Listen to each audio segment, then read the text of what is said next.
আজ থেকে ২০০ বছর পর আমার বাড়িতে, আমার ঘরে যারা বসবাস করবে, যারা আমার জায়গা জমি ভোগ করবে, আমি তাদের চিনি না, তারাও আমাকে চিনবে না, কারণ তাদের জন্মের অনেক আগেই আমি কবরবাসী হয়ে যাব। আর ততদিন মুছে যাবে আমার নাম নিশানা, কবরটাও নিশ্চিহ্ন হয়ে যাবে।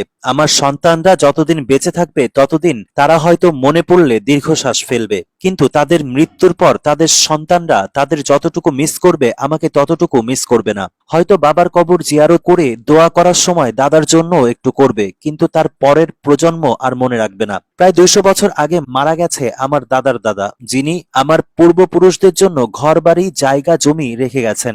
একই বাড়ি একই জায়গা জমি আমরা এখন ভোগ করছি, কিন্তু ওনার কবরটা কোথায় সেটা আমরা জানি না। হয়তো আমাদের দাদার পিতা জানতেন, কিন্তু দাদার পিতা তো বেঁচে নেই, দাদাও বেঁচে নেই। তবে ৭-৫ করে যে সম্পদের পাহাড় গড়েছেন সেটা কবরে নিয়ে যেতে পারবেন না। আর যাদের জন্য রেখে যাচ্ছেন তারাও আপনাকে মনে